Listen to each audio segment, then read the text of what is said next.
أهلا بكم. مصر بتتحارب. أيوة، مصر بتتحارب. وافتتاح المتحف المصري الجديد مزعل ناس كتير قوي.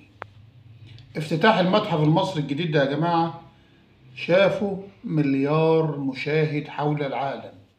افتتاح أسطوري، افتتاح أبهر العالم وبين للعالم كله عظمة مصر والمصريين.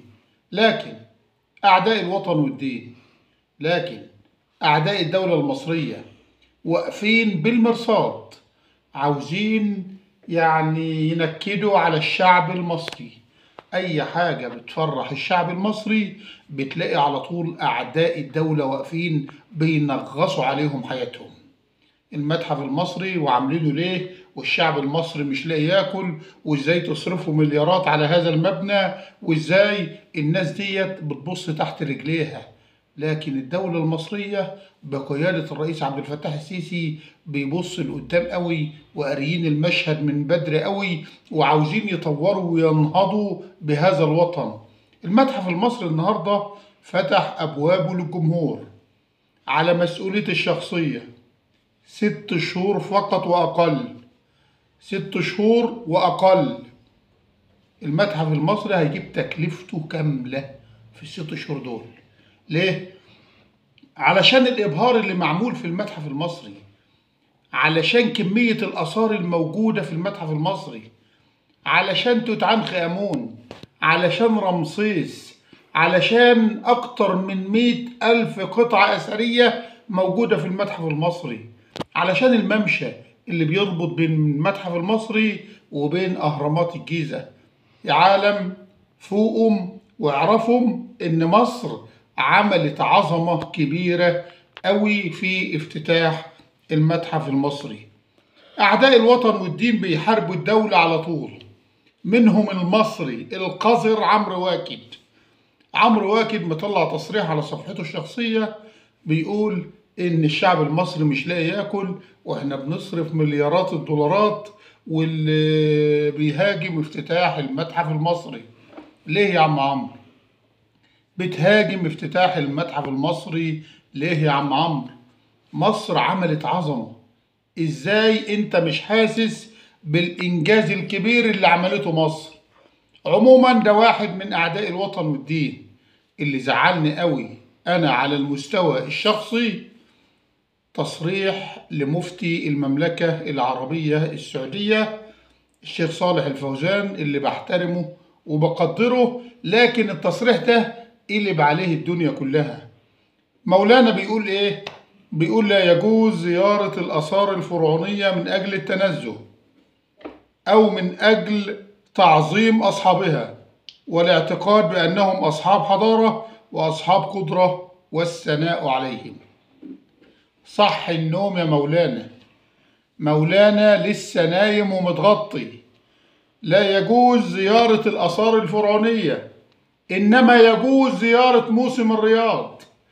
لا يجوز زيارة الآثار الفرعونية، إنما يجوز مشاهدة الراقصات والعاريات والفنانات في موسم الرياض. لا يجوز زيارة الآثار الفرعونية، إنما يجوز بيع الخمور في بلاد رسول الله في موسم الرياض. لا يجوز زيارة الآثار الفرعونية، إنما يجوز فتح البارات والمراقص في مدينة جدة بالمملكة العربية السعودية. الناس ديت مش سالكة، الناس ديت نواياهم مش خالصة، الناس ديت مستكترين علينا العظمة والأبهة اللي احنا عملناها في افتتاح المتحف المصري. لكن ده مصير أم الدنيا، لكن ده حظ أم الدنيا، لكن ده أم الدنيا الناس كلها بتحقد عليها، بتحقد عليها علشان المكان المميز، علشان الآثار العظيمة، علشان القيادة الحكيمة.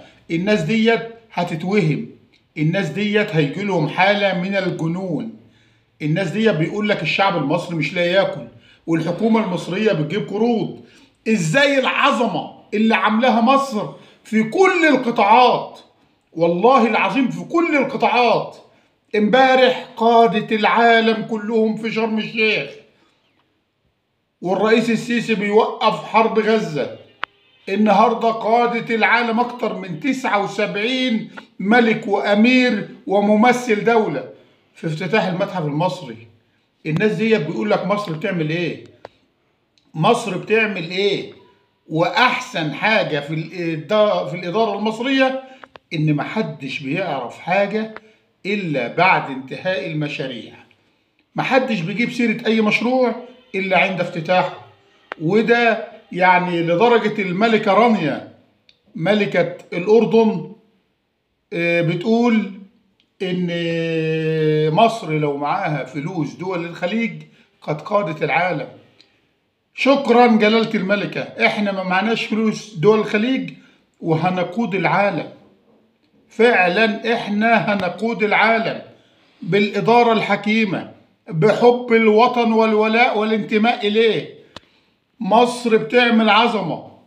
ملك إسبانيا اللي حضر افتتاح بيقول 50 مليون مواطن أسباني هيزوروا المتحف المصري قريبا. لسه عاوز إيه أكتر من كده؟